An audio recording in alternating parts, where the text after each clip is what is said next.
رب أني صلى الله واشفي عبادك اللهم اغفر لنا ربنا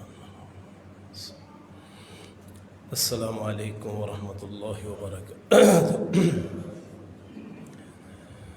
الحمد للہ نحمده ونستعینه ونستغفره ونؤمن به ونتوکل علیہ ونعوذ باللہ من شرور انفسنا ومن سیئات اعمالنا من يهده الله فلا مضل له ومن يضلله فلا هادی له ونشهد أن لا إله إلا الله وحده لا شريك له ونشهد أن محمدا عبده ورسوله اللهم صل على محمد وعلى آل محمد كما صليت على إبراهيم وعلى آل إبراهيم إنك حميد مجيد اللهم بارك على محمد وعلى آل محمد كما باركت على إبراهيم وعلى آل إبراهيم إنك حميد مجيد رب اشرح لي صدري ويسر لي أمري واحلل عقدة من لساني يفقهوا قولي رب زدني علما سبحانك لا علم لنا إلا ما علمتنا إنك أنت العليم الحكيم أما بعد فإن خير الحديث كتاب الله وخير الهدي هدي محمد صلى الله عليه وسلم وشر الأمور محدثاتها وكل محدثة بدعة وكل بدعة ضلالة وكل ضلالة في النار أعوذ بالله السميع العليم من الشيطان الرجيم بسم الله الرحمن الرحيم آمن الرسول بما أنزل إليه من ربه والمؤمنون كل آمن بالله وملائكته وكتبه ورسله لا نفرق بين أحد من رسله وقالوا سمعنا وأطعنا غفرانك ربنا وإليك المصير صدق الله مولانا العظيم وصدق رسوله النبي الكريم ونحن على ذلك من الشاهدين والشاكرين والحمد لله رب العالمين۔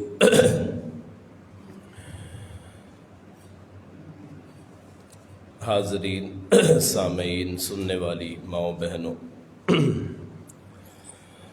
ایمان کے 6 ارکان ہیں، ان میں سے ہم نے اللہ تعالیٰ کا ذکر کر دیا تھا اور فرشتوں کا کچھ موضوع بیان کر دیا تھا۔ بڑے فرشتے 4 فرشتے ہیں، ان میں سب سے افضل حضرت جبریل علیہ السلام ہیں، پھر میکائیل، اسی طرح اسرافیل اور اسرائیل جو لفظ ہے یہ ویسے احادیث میں نہیں آتا، لیکن اس کو ملک الموت کہہ لیں۔ یہ 4 بڑے فرشتے ہیں اور ان 4 فرشتوں کو اللہ تعالیٰ نے مختلف کام سونپ رکھے ہیں کہ تم نے یہ کرنا مثلا یہ بارش کے اوپر اللہ تعالیٰ نے حضرت میکائیل علیہ السلام کو اللہ نے مقرر کر دیا کہ بارش کا انتظام تو نے کرنا ہے۔ جان نکالنے والا فرشتہ ملک الموت ہے کہ جس کو اللہ تعالیٰ نے جذبات سے عاری کر دیا۔ ملک الموت کے اندر جذبات نہیں ہیں، کیونکہ جان نکالنا بڑا ہی مشکل ہوتا ہے، اور خاص طور پہ جب کسی بچے کی جان وہ فرشتہ قبض کرتا ہے یا کسی کی والدہ یا والد کی، تو دکھ ہوتا ہے عام طور پہ ہر بندے کو، لیکن اس فرشتے کو اللہ نے جذبات سے عاری کر دیا ملک الموت کو، کہ اس پہ اثر ہی نہیں ہوتا کہ نہ کسی کے رونے کا، نہ چیخنے کا، نہ پکارنے کا، وہ اپنا ڈیوٹی کا کام سر انجام دے رہا ہے بس۔ اس نے نہ نبیوں کو چھوڑا ہے نہ ولیوں کو چھوڑا ہے، ہر ایک کی جان اس نے نکالی ہے۔ آخر میں شیطان کی دنیا میں سب سے آخر میں جب پوری دنیا میں انسان اور جن ختم ہو جائیں گے تو شیطان جو ہے جس کا نام عزازیل ہے، اس شیطان کی جان وہ ملک الموت قبض کریں گے۔ ہر بندے کو اپنی موت یاد رکھنی چاہیے، وگرنہ وہ فرشتہ تیار ہے کس کی طرف اللہ کا حکم ہو اور وہ اس کی جان قبض کر لے۔ پھر فرشتہ اسرافیل وہ فرشتہ ہے جو قیامت کی پکار لگائیں گے۔ رسول کائنات صلی اللہ علیہ وسلم نے فرمایا جب سے اللہ نے اسرافیل کو پیدا فرمایا وہ اپنی نظریں آسمان کی طرف اٹھائے ہوئے ہے، یعنی اللہ کی طرف۔ ہاتھ میں اس کے ایک سینگ ہے جسے سور کہہ دیتے ہیں صاد کے ساتھ، وہ منہ میں لگائے ہوئے اور اس کی نظریں اللہ پہ ہیں۔ ایک ہی حالت میں ہے کہ کب اللہ حکم دے اور کب وہ سور کو پھونک دے سور میں، اس کے نتیجے میں قیامت آ جائے۔ وہ اللہ کی طرف توجہ کرتا ہے۔ اب جب اللہ کا حکم آ جائے گا تو وہ سور میں پھونک دے گا، 2 مرتبہ پھونکے گا، ایک مرتبہ لوگوں کو کائنات ختم کرنے کے لیے اور دوسری مرتبہ پھر لوگوں کو اٹھانے کے لیے۔ یہ 2 مرتبہ وہ آواز لگائے گا اس سینگ میں جسے سور کہتے ہیں، اور پھر ساری کائنات اللہ کی طرف اٹھ جائے گی۔ من الاجداث الی ربہم ینسلون، وہ اپنی قبروں سے اٹھ کے رب کی طرف تیز بھاگیں گے۔ یہ ملک، یہ ہے قیامت قائم کرنے والا فرشتہ اسرافیل۔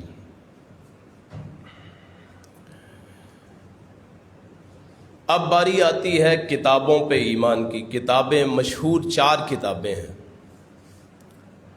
تورات ہے، انجیل ہے، زبور ہے اور قرآن مجید ہے۔ زبور جو ہے یہ نغموں کی کتاب ہے، دراصل اللہ کی حمد کی یہ کتاب ہے۔ حضرت داؤد علیہ السلام پہ نازل ہوئی، اس میں احکام نہیں تھے۔ حضرت داؤد جو ہیں حضرت موسیٰ کے پیروکار ہیں، بنی اسرائیل میں سے۔ یہ ان نغمات کو، ان حمدوں کو جو رب کریم کی صفات تھیں ان کو گنگناتے تھے۔ تو اللہ تعالیٰ نے پرندوں کو بھی حکم دیا کہ جب داؤد پڑھیں اور پہاڑوں کو تو اس کے ساتھ تم بھی ورد کرو۔ تو سپیڈ اتنی تھی ان کے پڑھنے کی کہ اگر کہتے جی میری سواری تیار کرو تو سواری تیار کرنے سے پہلے پوری زبور پڑھ لیتے تھے۔ آج بھی جس کی آواز اچھی ہو تو اسے کہتے ہیں کہ لحن داؤدی ہے جی، اس کی آواز بہت اچھی ہے۔ مثال کے لیے حضرت داؤد علیہ السلام کو پیش کیا جاتا ہے۔ تو یہ ہے زبور۔ زبور یہ اس کا معنی ہے ٹکڑا۔ زبور کا معنی ٹکڑا، اس کی جمع آتی ہے زبور، قرآن میں بھی آئی ہے۔ تو اس سے پہلے تورات نازل ہوئی، زبور سے پہلے وہ حضرت موسیٰ علیہ السلام پہ نازل ہوئی۔ اللہ نے اپنے ہاتھ سے لکھ کے دیں، وہ تختیوں پہ لکھ کے دیں۔ اللہ نے اپنے ہاتھ سے لکھا تھا تورات کو، جب آپ کوہ طور پہ گئے وہاں سے لے کے آئے۔ آج بھی اس کا کوئی نہ کوئی نسخہ کہیں موجود ہوگا۔ اوریجنل جو تورات ہے دنیا میں کہیں موجود ہے، علم نہیں ہے، ڈھونڈنے کی لوگ کوشش کرتے ہیں وہ تورات۔ آپ نے کبھی سنا ہوگا ہیکل سلیمانی، جی مسجد اقصیٰ کو گرا کے اس کے نیچے ہمارا جو ہے 3rd ٹیمپل ہیکل سلیمانی ہے۔ اس کو ڈھونڈنے کے لیے سارے عرب کو مشکل میں ڈال رکھا ہے کہ مسجد اقصیٰ کو گراؤ، اس جو نیچے بلڈنگ ہے اس میں ہماری تورات کا اصل نسخہ ہے۔ تورات کا لفظی معنی ہے قانون، اصول، ضابطہ، تورات کا معنی۔ پھر اس کے بعد اللہ نے کتاب نازل فرمائی حضرت عیسیٰ پہ، انجیل۔ اب انجیل جو ہے اس میں بھی احکام نہیں ہے۔ احکام کوئی نہیں ہے اس میں. حضرت یسوع مسیح علیہ السلام ان کے واقعات لکھے ہوئے. ان کے مشہور 4 شاگرد ہیں. یوحنا ہے، مرکز ہے، متی ہے اور لوکا ہے. یہ 4 مشہور شاگردوں نے اپنی کتابیں لکھ دیں. جیسے ہم احادیث کی کتابوں میں پڑھتے ہیں کہ اللہ کے رسول نے فلاں فرمایا، وہاں گئے، چل کے گئے. اس میں بھی یہی لکھا ہے بس کہ یسوع بستی میں داخل ہوئے، سمندر کے کنارے گئے، فلاں کیا، نبینا کے آنکھوں پہ ہاتھ پھیرا، وہ تندرست ہو گیا. جس کا جسم خراب ہو چکا تھا، کوڑی، اس کے جسم پہ ہاتھ پھیرا، وہ صحیح ہو گیا. پرندے کی صورت بنا کے تر باذن اللہ اڑا دیا. یہ واقعات لکھے ہوئے ہیں حضرت عیسیٰ علیہ السلام کے. یہ 4 انجیلیں ہیں. 1914 میں ایک انجیل کا نسخہ اور ملا جسے انجیل برناباس کہتے ہیں. یہ بھی ان کے شاگردوں میں سے تھے. حضرت عیسیٰ کے 12 حواری تھے. جب حضرت عیسیٰ نے پکارا تھا نا، من انصاری الی اللہ، میرا اللہ کی طرف کون مددگار ہے، تو انہوں نے کہا نحن انصار اللہ، ہم ہیں آپ کے مددگار، اللہ کے مددگار، یعنی اللہ کے دین کی مدد کرنے والے. تو 5 قسم کی انجیلیں آج بھی دنیا میں موجود ہیں. یہ اللہ کی الہامی کتاب ہے، اللہ نے نازل فرمائی ہے. اصل نسخہ کوئی نہیں اس کا. وہ جو واقعات ہیں حضرت عیسیٰ کے وہ لکھے ہوئے ہیں، پیشین گوئیاں. اور پھر آخری کتاب جو ہے وہ ہے قرآن مجید، فرقان حمید. یہ وہ کتاب ہے جو تمام کتابوں کا مجموعہ ہے. اس میں حمد باری تعالیٰ بھی ہے. آپ سورہ فاتحہ پڑھ لیں، حمد ہے. سورہ اخلاص پڑھ لیں، حمد ہے. آخری 2 کل پڑھ لیں، حمد ہے. سورہ کافرون پڑھ لیں، اس میں بھی حمد ہے. سورہ رحمان پڑھ لیں، اس میں تعریف ہے. اب سورہ رحمان بار بار آتا ہے، فَبِأَيِّ آلَاءِ رَبِّكُمَا تُكَذِّبَانِ، تقریباً 27 مرتبہ آتا ہے. تو سورہ رحمان یہ بھی اللہ کی حمد ہے. تو یہ سورت ہوگی زبور کی. قانون تورات میں احکام لکھے ہوئے تھے. اگر کوئی پڑھنا چاہتا ہے سورہ نساء، سورہ آل عمران، سورہ مائدہ، سورہ انعام، سورہ آراف، یہ پڑھے. سورہ توبہ، انفال، یہ سارے احکام کی ہیں. اگر آپ چاہتے ہیں کہ جی انجیل کا یہ تورات کی صورت ہو گئی احکام کی. اگر آپ چاہتے ہیں کہ جی ہم جیسے انجیل میں واقعات لکھے ہیں وہ پڑھنے ہیں، تو آپ پڑھیں سورہ یونس، سورہ ہود، سورہ کہف، سورہ بنی اسرائیل، سورہ انبیاء، سورہ یوسف، سورہ ابراہیم. یہ وہ صورتیں ہیں جن میں واقعات لکھے. سورہ قصص، یہ وہ صورتیں ہیں جن میں واقعات لکھے ہیں، پرانی قوموں کے واقعات لکھے ہیں. سورہ احقاف پڑھ لیں، اس میں بھی یہی. تو یہ قرآن کریم یہ مجموعہ ہے ان پچھلی 3 کتابوں کا، تورات کا، انجیل کا، زبور کا. اور اس میں شامل کر لیں حضرت ابراہیم کے صحائف. سورہ اعلیٰ میں فرماتے ہیں اللہ تعالیٰ کہ آخرت زیادہ قائم رہنے والی ہے. فی صحف ابراہیم و موسیٰ، ابراہیم کے صحیفے اور موسیٰ علیہ السلام کے صحیفے. تو قرآن کریم ان تمام کا مجموعہ ہے اور کامل ترین کتاب ہے. یہ ہمارا ایمان ہے. ہم کتابوں میں فرق نہیں کرتے. تورات بھی اللہ کی کتاب ہے، انجیل بھی اللہ کی کتاب ہے. اسی طرح قرآن کریم بھی اللہ کی کتاب ہے. اس میں فرق کوئی نہیں. لا نفرق بین احد منہم، نہ رسولوں میں کوئی فرق. یہ کتاب ضابطہ حیات ہے. اس قرآن مجید کے 3 مضمون ہیں. سب سے پہلے معرفت الہی، توحید الہی، اللہ کے بارے میں. اگر کسی نے پڑھنی ہو سورہ کافرون، سورہ الاخلاص اور آخری 2 صورتیں، سورہ فاتحہ، آیت الکرسی، یہ اللہ کی توحید کے بارے میں بہترین صورتیں، بہترین آیات. اور دوسرا اس کا تعلق ہے ہمارے اور آپ کے اعمال کے ساتھ، کہ ہم عمل کیسے کریں، جنہیں احکام کہتے ہیں. اور تیسرا ہے وہ ہے پچھلی قوموں کے واقعات اور جنت دوزخ کے مناظر، ثواب یا سزا، یہ اللہ تعالیٰ نے لکھ دیے ہیں، اور بیشتر وہ ہیں جو مکی صورتیں ہیں۔ مکی صورتوں میں آپ کا اس کا تذکرہ زیادہ ملتا ہے کہ پچھلی قوموں کے واقعات، اس وقت احکام نازل نہیں ہوئے تھے۔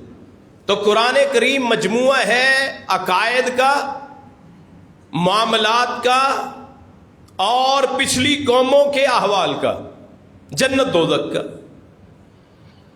اس قرآن میں تاجروں کا بھی تذکرہ ہے، تجارت کیسے کرنی، سود اور بے میں فرق کیا گیا، تجارت اور سود میں فرق کیا گیا۔ کوئی بندہ اٹھ کے کہتا ہے جی میں ایک چیز لاتا ہوں 50,000 کی 60,000 میں بیچ لیتا ہوں، تو اسی طرح میں کسی کو پیسے دے دوں کہ سال 2 سال کے بعد اتنے مجھے زائد مل جائیں، یہ بھی تجارت ہے۔ اللہ نے کہا نہیں، احل اللہ الربا، احل اللہ البیع وحرم الربا، تجارت کو اللہ نے حلال کر دیا، سود کو حرام کر دیا۔ اب فرق کیا ہے کہ تجارت اور سود میں فرق یہ ہے کہ جنس اگر ایک ہو، مثلا میں کسی کو پیسے دیتا ہوں، پیسے کے بدلے پیسہ لوں گا زائد، تو یہ ہے سود۔ لیکن اگر میں کوئی چیز بیچوں، مثلا موٹر سائیکل ہے، مارکیٹ میں اس کی قیمت 60,000 ہے، میں کسی کو دے دوں قسطوں پہ کہ مجھے 75,000 دے دینا، تو جائز؟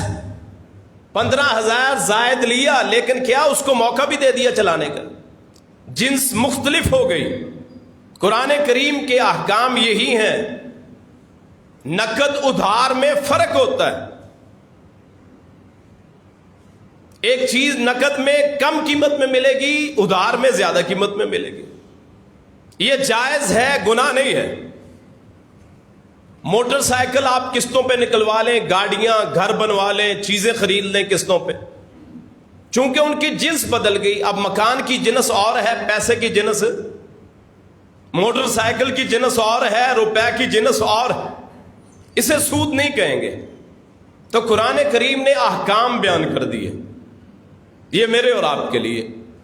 اب اس کے بعد کتابوں کے بعد ایمان آتا ہے رسولوں پہ، رسول 313، نبی 1,00,000 سے زائد۔ رسول اور نبی میں فرق کیا ہوتا ہے کہ جو رسول ہوتا ہے اس کے پاس وحی بھی آتی ہے، تبلیغ کا حکم بھی ہوتا ہے۔ نبی کے پاس وحی تو آتی ہے لیکن تبلیغ کا حکم نہیں ہوتا۔ بڑے بڑے پیغمبروں کے اللہ تعالیٰ نے 28 پیغمبروں کے اللہ نے قرآن میں نام لے دیے ہیں، 28 پیغمبروں کے، ان میں پھر رسولوں کے، ان میں سب سے اہم جو رسول ہیں وہ 5 ہیں بڑے، انہیں کہتے ہیں اولو العزم رسول، پکے ارادے والے۔ ابراہیم ہے، موسیٰ ہے، عیسیٰ ہے، نوح ہے اور حضرت رسول اللہ صلی اللہ علیہ وسلم۔ یہ 5 بڑے پیغمبر اور رسول ہیں، نبی بھی ہوتے ہیں اور رسول بھی ہیں۔ ہر نبی رسول نہیں ہوتا لیکن ہر رسول نبی ہوتا ہے۔ تو ہم ہر ایک رسول پہ ایمان رکھتے ہیں، چاہے ان کا نام ہمیں علم ہو یا نہ ہو، کسی نبی کا نام آتا ہو یا نہ آتا ہو، علاقے کا پتہ ہو یا نہ پتہ ہو۔ پہلے نبی حضرت آدم، پہلے رسول حضرت شیش، بات کہتے ہیں حضرت نوح علیہ السلام۔ تو جن جن علاقوں میں اترے وہ برحق ہیں، اللہ رسول نے بتا دیا، ہم ایمان رکھتے ہیں، کسی پیغمبر کا انکار نہیں کرتے، نہ کسی میں غلو کرتے ہیں۔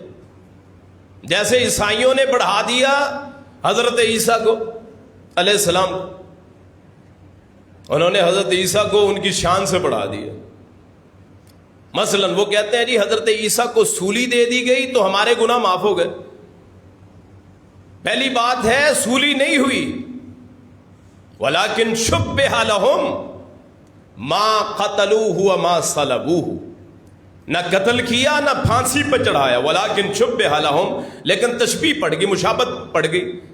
وہ بندہ جس نے حضرت عیسیٰ کی مخبری کی، اللہ نے اس کی صورت کو حضرت عیسیٰ کی صورت بنا دیا، اور حضرت عیسیٰ کو برافع اللہ علیہ اپنی طرف اٹھا لیا اپنی رحمت سے، اور جب پکڑا گیا وہی جو نشاندہی کرنے والا تھا اس کی صورت عیسیٰ کی بنا دی، اس کو پکڑ کے انہوں نے سولی دے دی۔ قرآن سے سچی بات کسی کی نہیں، قرآن یہی کہتا ہے۔ باقی جو آج کی انجیلیں ہیں یہ بعد میں ان میں بہت تبدیلیاں ہو گئی ہیں۔ آج سے 200 سال پہلے کا نسخہ اٹھا لیں، آج کے انجیل کا اٹھا لیں، بہت زیادہ فرق ہوگا۔ کوئی شاید ہی کوئی بات آپ کو ملتی ہوئی نظر آئے گی۔ تو سب سے پہلی وہ خرابی جو رسولوں کے بارے میں ہوئی ہے وہ ہے غلو، کہ ان کو ان کی شان سے بڑھا دینا۔ اب حضرت عیسیٰ پیدا ہوتے ہی فرماتے ہیں فی المہدی، کہتے انی عبداللہ۔ لوگوں نے پوچھا مریم کہاں سے آیا بچہ، یہ تیری تو شادی بھی نہیں ہوئی۔ تو حضرت مریم نے چپ کا روزہ رکھ لیا تھا، جی بولنا نہیں۔ اللہ نے کہا گفتگو نہیں کرنی، یہ بچہ بول کے بتائے گا۔ وہ دودھ پیتا ہوا بچہ 1 2 دن کا، 3 دن کا، 7 دن کا، وہ بول کے کہتا ہے، ماں پہ الزام لگتا ہے اس کے سامنے، بغیر باپ کے پیدا ہو گیا، تو بول کے کہتا ہے انی عبداللہ آتانی الکتاب وجعلنی نبیا۔ اللہ نے مجھے کتاب بھی دی ہے، میں اللہ کا بندہ ہوں، اس کا رسول بھی ہوں، اس کا نبی بھی ہوں۔ وہ پاکیزہ انسان تھے، لیکن ہے انسان، اللہ کے پاس آسمان پہ ہیں، دوسرے یا تیسرے آسمان پہ ہیں، اور قیامت کے نزدیک اتریں گے۔ اسی لیے انہیں مسیح موعود کہتے ہیں۔ مسیح کا معنی ہوتا ہے، 3 معنی آتے ہیں۔ ایک تو یہ ہے کہ انہوں نے بہت دم کیے، لوگوں کے جسموں پہ ہاتھ پھیرا، اس لیے انہیں مسیح کہتے ہیں۔ ایک معنی یہ ہے کہ انہوں نے بہت سفر کیا، کہیں ایک جگہ ٹھہرے ہی نہیں، کبھی کسی علاقے میں چلے کبھی کسی علاقے میں، اس لیے انہیں مسیح کہا جاتا۔ اور تیسرا معنی جو دجال کے بارے میں آتا ہے، مسیح کا معنی، اس کا معنی ہے کہ جس کی آنکھ بند ہوگی۔ تو یہ مسیح کے 3 معنی ہیں۔ سب سے پہلا کہ انہوں نے بہت دم کیے لوگوں کو، ہاتھ پیرا علاج، آنکھیں خراب، اس پہ سر درد ہے اس کو صحیح، جسم اس کو ہاتھ لگانے والا، بہت ہاتھ لگانے والا، مسیح اس کو کہتے ہیں۔ نمبر 2 بہت سفر کرنے والا، اور نمبر 3 کہ جس کی آنکھ بند ہو۔ یہ 2 معنی تو حضرت عیسیٰ کے لیے ہیں، باقی 3 معنی دجال کے لیے۔ اب دجال کی کیا آپ سمجھیں ذرا، دجال ساری دنیا کا چکر لگائے گا، اس لیے اسے مسیح کہتے ہیں۔ لوگوں کو شفا بھی دے گا، ہاتھ لگا لگا کے شفا دے گا، حتیٰ کہ کسی کو کہہ دے گا کہ تیرا باپ کو اگر میں زندہ کر دوں، مرے ہوئے کو، مجھ پہ ایمان لائے گا۔ لوگ ایمان لے آئیں گے۔ رسول اللہ نے فرمایا وہ مردہ لوگوں کو زندہ کر دے گا، صورتیں بنا دے گا۔ اور تیسرا جو معنی ہے وہ دجال کی دائیں آنکھ وہ بند ہوگی۔ جیسے آپ انگور دیکھیں نا، کبھی انگور جو خراب انگور ہو اس جیسی آنکھ ہوگی، ابری ہوئی۔ تو آج جو شوبدہ باز پھرتے ہیں وہ سارے دجالی صفات کے ہیں، جو دعوے کرتے ہیں نا سارے، وہ دجالی دعوے کہ جلا کے راکھ کر دوں گا، فلاں کر دوں گا، فلاں کر دوں گا، کاٹ لگا دوں گا، سارے وہ دجال کے فتنے ہیں۔ کوئی اللہ کا ولی نہیں ہوتا۔ اللہ کے اولیاء وہ تو اللہ کے عاجز بندے ہوتے ہیں، لوگوں کو پتہ ہی نہیں ہوتا، اور لوگوں کو پتہ ہی نہیں ہوتا، معاشرے میں چلتے پھرتے ہوتے ہیں، ان کا کوئی جھنڈا نہیں ہوتا، کوئی ان کی پگڑی دستار نہیں ہوتی، کوئی ان کی درگاہ نہیں ہوتی۔ یاد رکھیے اللہ کے جو اولیاء ہیں نا، جو اللہ کے اولیاء ہیں، وہ ان پہ نہ خوف ہوتا ہے، نہ غمزدہ ہوتے ہیں، نہ کوئی نشانی ہوتی۔ اور اس وقت پتہ چلتا ہے جب وہ دنیا سے چلے جاتے ہیں کہ یہ نیک بندہ تھا، یہ اللہ کا ولی تھا۔ زندگی میں بڑے من کے گراتے ہم نے دیکھے ہیں لوگ، یہ شوبدہ باز لوگ ہیں، اس لیے ان سے بچیں، ایمان مت خراب کریں۔ تو ہم رسولوں میں کوئی فرق نہیں کرتے، لا نفرق بین احد من رسلی، اللہ کے رسولوں میں سے کسی کا ہم انکار نہیں کرتے، ہم فرق نہیں کرتے۔ اللہ کے رسول نے فرمایا کوئی مجھے نبی کسی نبی پہ فضیلت نہ دے، خود اپنے صحابہ کو فرمایا لا تطرونی کما اطرت النصارى ابن مریم، مجھے ایسے شان سے نہ بڑھانا جس طرح کے عیسائیوں نے حضرت عیسیٰ کو بڑھا دیا۔ ہم نے بھی تو بڑھایا ہے، ہم نے نور من نور اللہ کہہ دیا. وہ کہتے ہیں اللہ کا بیٹا ہے, عیسائی کہتے ہیں. ہم نے بھی اللہ کا حصہ بنا دیا. اللہ نے کہا لم یلد ولم یولد, نہ میں کسی سے پیدا ہوا نہ کوئی مجھ سے نکلا. اللہ کے رسول نے فرمایا سورہ کہف آخری آیت, قل انما انا بشر مثلکم, میں تمہارے جیسا ایک بشر ہوں. اب قرآن اگر یہ گستاخی ہے تو قرآن گستاخی کرتا ہے, ترجمہ کوئی کر کے دیکھ لے. تو نبی کائنات بشر تھے, افضل تھے, لیکن ہے انسان تھے. تو کسی رسول کو اس کے مرتبے سے نہ بڑھائیں. جیسے حضرت عیسیٰ کو اللہ کا بیٹا کہنا گناہ ہے, اسی طرح رسول اللہ کو نور من نور اللہ کہنا بھی گناہ ہے. اور پھر اگر نور ہے تو پھر ماں بھی نوری, خاندان بھی نوری, اور اس خاندان کا بڑا ابو لہب وہ بھی پھر تو نوری ہوا. اپنے عقائد کی حفاظت کریں, یاد رکھیے. صرف واہ واہ کروانے کے لیے لوگ بڑا کچھ کہہ دیتے ہیں. تو رسول اللہ صلی اللہ علیہ وسلم بشر تھے, افضل البشر, کہ ہم ان کے پاؤں کی خاک جیسے بھی نہیں ہیں, لیکن ہے بشر, نور نہیں ہے. ہم کسی میں فرق نہیں کرتے, تمام رسولوں کو مانتے ہیں. عیسیٰ علیہ السلام کو مانتے ہیں, موسیٰ علیہ السلام کو مانتے ہیں, ہر پیغمبر کو مانتے ہیں. تو یہ ہے رسولوں پہ ایمان. جو میرے رسول کہہ دیں وہ میں نے مان لینا ہے, جو نہ کہیں اس کو چھوڑ دینا ہے. آپ نے شراب کے بارے میں جب حکم دیا نا کہ شراب حرام ہو گئی, تو لوگوں نے مٹکوں کے مٹکے توڑ دیے. گلیوں میں شراب بہ رہی تھی جیسے سیلاب آیا ہوا. حضرت انس کے چچا آتے ہیں, یا رسول اللہ صلی اللہ علیہ وسلم میرے پاس کچھ شراب ہے, یتیم بچوں کی ہے, اب میں اسے سرکہ نہ بنا لوں؟ سرکہ آپ نے فرمایا لا, نہیں, حرام چیز کو استعمال کرنا ہی حرام ہے. ہاں الا کہ کوئی اور علاج نہ ہو, مثلا کھانے کو کچھ نہ ملتا ہو, زندگی بچانے کے لیے آدمی حرام ٹکڑا کھا سکتا ہے اگر زندگی بچتی ہو. کیوں؟ زندگی سب سے اہم ہے, انسانیت پہلے ہے, مسالک اور مذاہب بعد میں ہے. کل مولود یولد علی الفطرہ, ہر بچہ فطرت پہ پیدا ہوتا ہے, انسانیت پہلے. عیسائی کا بچہ بھی جنت میں جائے گا اگر وہ فوت ہو جائے, بلوغت سے پہلے جو مر گیا وہ جنت میں جائے گا وہ بچہ.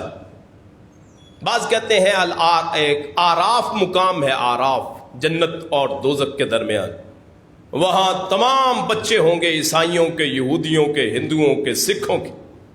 اس لیے نفرت نہ کریں, نفرت کرنی ہے تو اپنے دین کی بنیاد پہ کریں.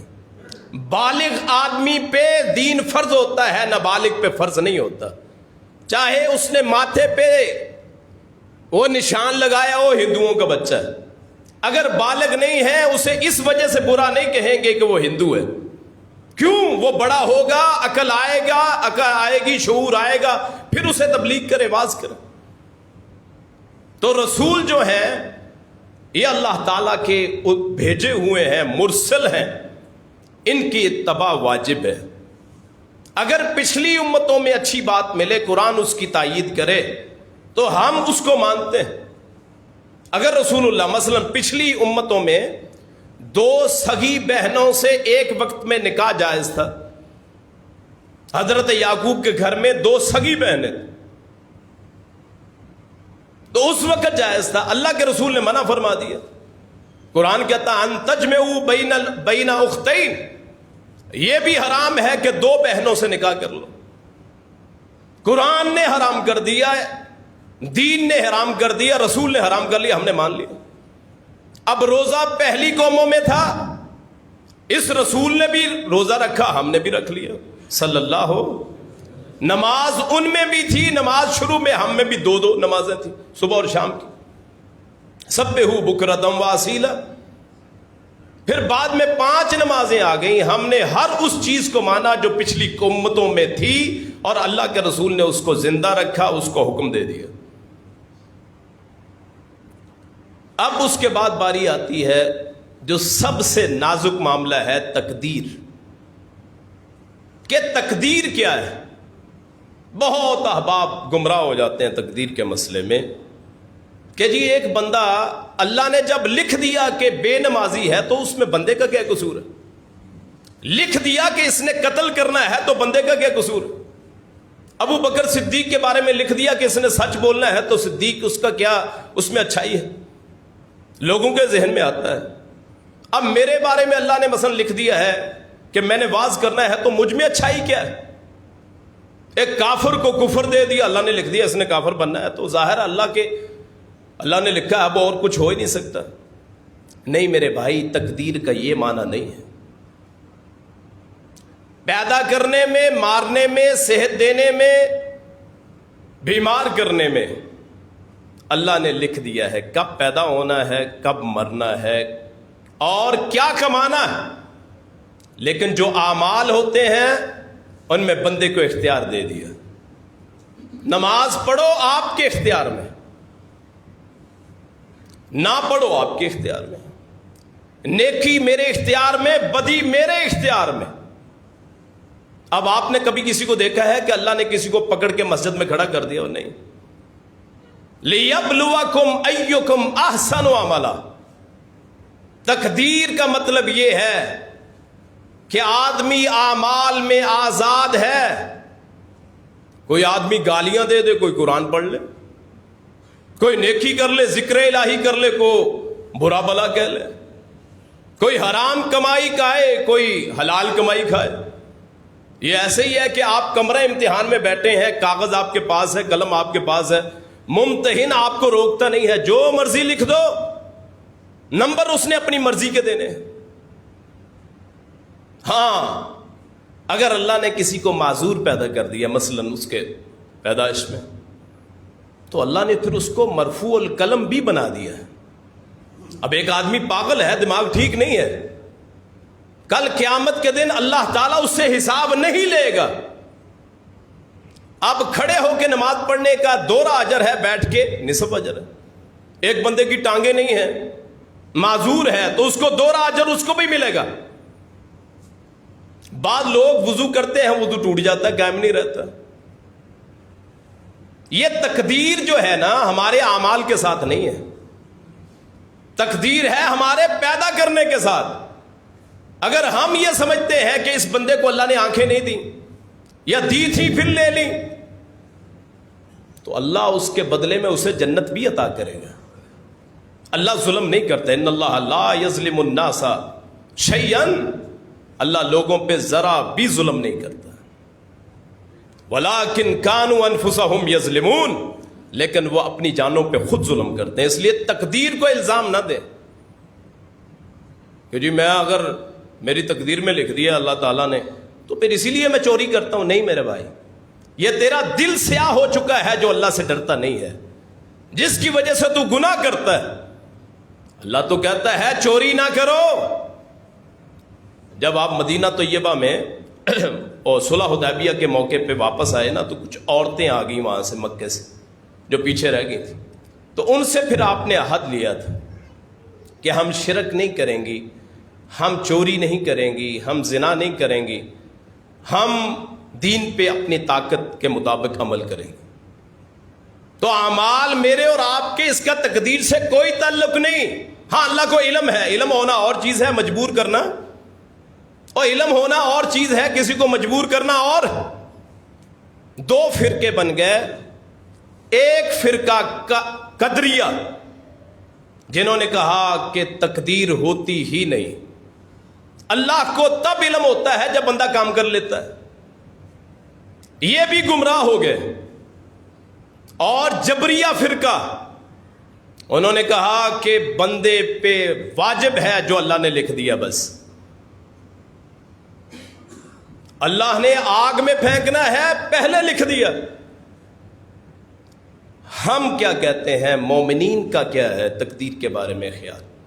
یہ تمام معاشرے میں یہ بات پہنچا دیں کہ اللہ کو علم ضرور ہوتا ہے لیکن اللہ اسے لاگو نہیں کرتا. بارش کا اللہ کو علم ہے، برسائے گا. دنیا بنانی تھی بنا دی، مجھے پیدا کرنا تھا کر دیا. یہ ہے میری تخلیق. گویا دنیا کی تخلیق اور ختم کرنے میں مالک کو پتہ بھی ہوتا ہے، اسے وہ نافذ بھی کرتا ہے. کوئی اسے روک نہیں سکتا. وہ مارنا چاہے کوئی روک کے دکھائے، وہ بیمار کرنا چاہے کوئی صحت دلا کے دکھائے. اس کے قدرت کے خزانہ میں لکھا ہے کیا کرنا. لیکن نیک یا بد ہونا میرے اور آپ کے اختیار میں ہے. میرے اور آپ کے اختیار میں ہے. دل کو صاف کر لیں، پاک کر لیں، اعمال اچھے ہوں گے. اللہ کو علم ہے کہ اس نے نماز پڑھنی ہے لیکن اللہ مجبور نہیں کرتا. اللہ کو علم ہے کہ اس نے چوری کرنی ہے لیکن اللہ مجبور نہیں کرتا. علم ہونا اور چیز ہے، اس کو نافذ کرنا اور چیز. اور علم ہونا اور چیز ہے، اس کو نافذ کرنا. لوگوں نے اسے مکس کر دیا، اسی وقت غلطی ہوتی ہے. پھر ایک مرتبہ سن لیں اپنی وضاحت کے لیے کہ اللہ کا اختیار ہے ہر چیز پہ، اللہ علی کل شیء قدیر. لیکن اللہ ساتھ یہ بھی کہتا ہے لِيَبْلُوَكُمْ أَيُّكُمْ أَحْسَنُ عَمَلًا، میں تمہاری آزمائش بھی کرتا ہوں. تخلیق میں اللہ کے کوئی مقابل نہیں آتا. اللہ کو علم بھی ہوتا ہے، اللہ نافذ بھی کرتا ہے. اعمال بندوں کے جو ہوتے ہیں ان کو اللہ کا علم ہے لیکن اللہ اسے نافذ نہیں کرتا. اب آخر میں آتا ہے کہ قیامت کا، آخرت کے دن کے بارے میں ایمان. یہ ایمان کا چھٹا رکن ہے کہ آخرت کا دن قائم ہوگا. اس کی سب سے پہلی منزل ہے قبر، وہ گڑھا جس میں ہم اپنے مردوں کو دفناتے ہیں.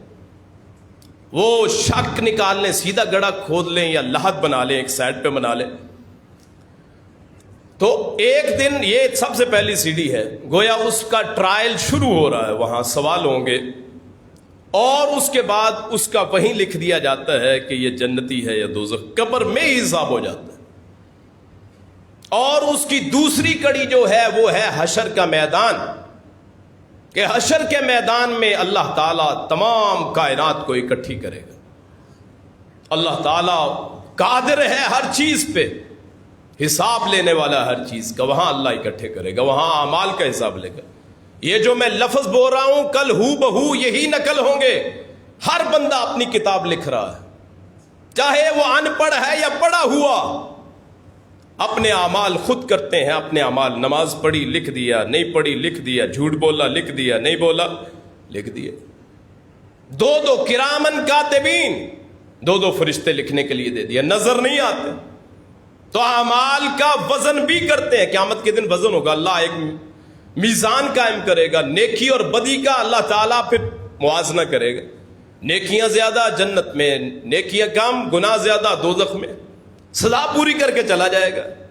تو آخرت کے دن پہ ایمان ہے، چاہے آدمی کے ریزہ ہی آدمی کیوں نہ ہو جائے. مثلا جہاز پھٹ گیا، سارے مسافروں کی لاشیں بکھر گئیں، اعضاء بکھر گئے. اللہ تعالیٰ اس بات پہ قادر ہے کہ اللہ تعالیٰ دوبارہ لوگوں کو زندہ کر لے. انہی صورتوں میں اللہ اکٹھا کر لے. اس کے اعضاء کو اللہ کے نزدیک کیا ہے؟ کچھ بھی نہیں. اور جہاں میری اور آپ کی عقلی باتیں نہیں ہیں، یہ نہ تقدیر کا مسئلہ عقلی بات ہے، نہ آخرت کا مسئلہ عقلی بات ہے. ہم اسی لیے ہمیں کہتے ہیں کہ ایمان بالغیب، یؤمنون بالغیب. ہم غیب پہ ایمان رکھتے ہیں. جو اللہ نے بتا دیا اسے مان لیتے ہیں، جس سے روک دیا اس سے رک جاتے ہیں. اللہ پاک مجھے بھی آپ کو بھی صحیح معنوں میں ایمان کے اراکین سمجھنے کی توفیق عطا فرمائے. آخر میں یہ دہرا دیتا ہوں کہ ایمان کے 6 ارکان ہیں. اللہ پہ ایمان، اس کی کتابوں پہ ایمان، اس کے فرشتوں پہ ایمان، اس کے رسولوں پہ ایمان، اچھی بری تقدیر پہ ایمان، آخرت کے دن پہ ایمان. یہ 6 ارکان ہیں. انہیں یاد بھی رکھیں اور ان کا مطلب بھی سمجھیں. اللہ پاک جب موت آئے تو انہی کلمات پہ موت آئے کہ ہم اس کے ایمان پہ یقین رکھتے ہوں، اس کو ماننے والے ہوں، کلمہ طیبہ نصیب ہو۔ آخر دعوانا ان الحمد للہ رب العالمین۔